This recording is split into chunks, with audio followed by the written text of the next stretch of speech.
Hey everybody, Sarah here, and we are starting off this year sharing our personal testimonies. And I apologize for my voice. I am getting over a cold, so my voice is still a little raspy.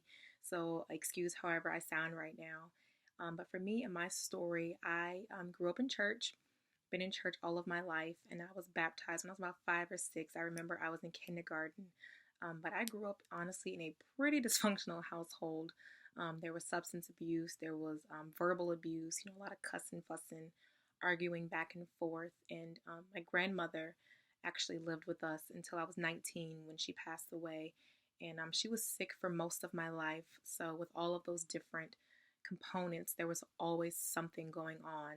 And with me being more introverted and never being encouraged to share my feelings and to talk about things, I just internalized everything and just bottled everything up and just put on this facade as if everything was okay.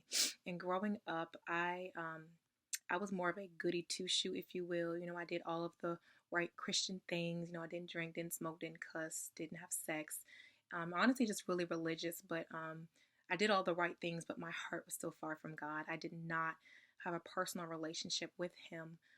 But my sophomore year in college, I became more serious about my walk with the Lord. I joined a particular church and I joined a couple ministries. I became really involved. I did start praying more and reading my Bible, but again, my heart was still far from God. It was still religious activity. I did not know what, honestly, a personal relationship with the Lord looked like and what it meant. Um, but in college, I decided that emphasis on decided that I wanted to be a clinical psychologist, which demands a doctorate degree. So I went chasing after a doctorate degree, and thank God that I was rejected from the program that I really wanted to go to. So when that happened, I decided that I would just go get my master's degree instead. So I did that. And while in grad school, the Lord told me that the field that I wanted to go into was not what He wanted me to do, that He had something else in mind. So I actually ended up changing my major in grad school. Like, who does that? But I did, and I did end up getting my master's degree in something different than what I originally planned. But in grad school, I got to the point that I really was sick and tired of being sick and tired. I was tired of being broken, tired of putting on a facade and pretending and all of that. And I asked my spiritual parents for help in dealing with my issues and overcoming the bondage of my past. And of course, they agreed. And we started a more intentional discipleship relationship where we were meeting weekly.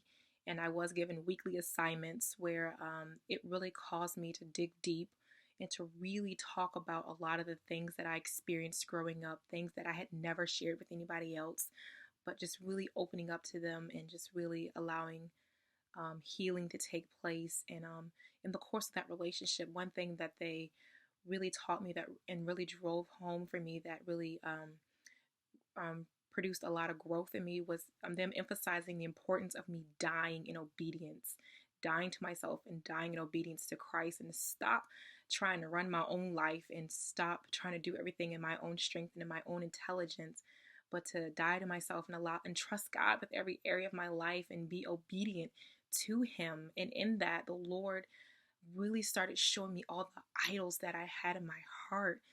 As I just mentioned, I'm really leaning to my own understanding was an idol for me.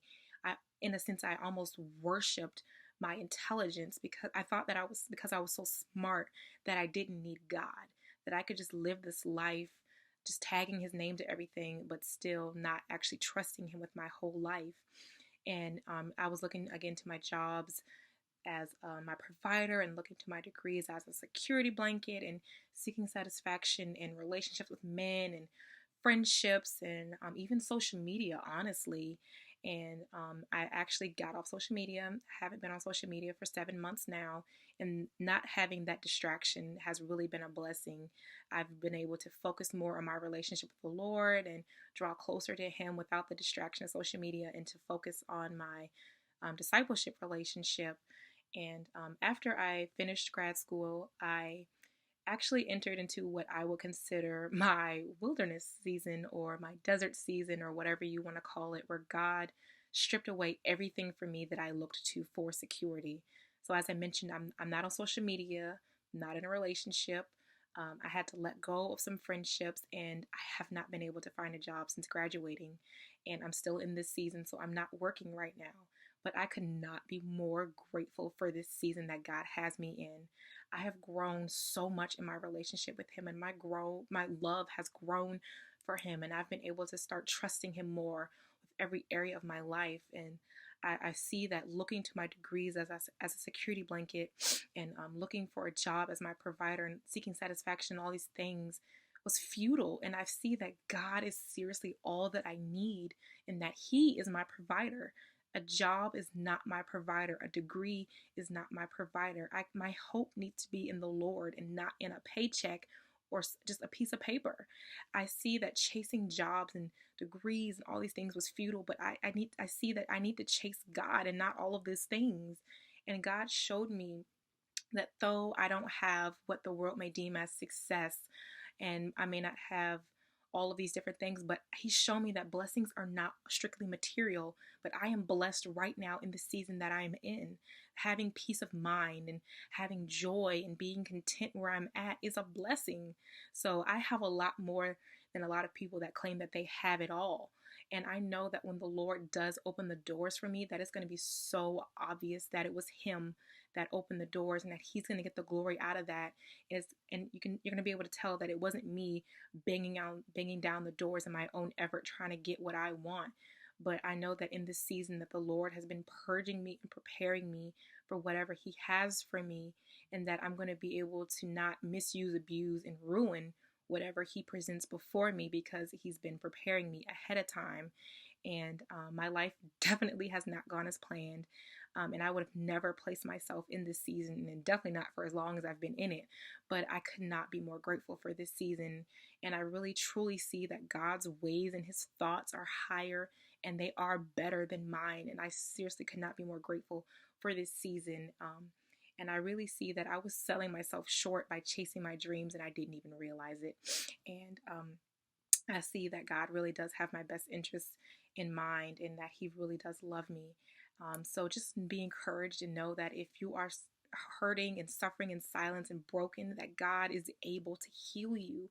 Once you make up in your mind that you are sick and tired of being sick and tired, and that you want the healing, and you come to the Lord and you take those proper steps that are necessary to achieve the healing.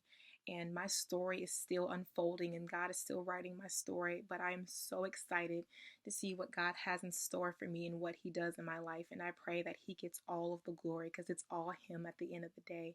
So I pray that this was encouraging to somebody, and I hope you all know that God is able to heal your brokenness. So until the next video, grace and peace.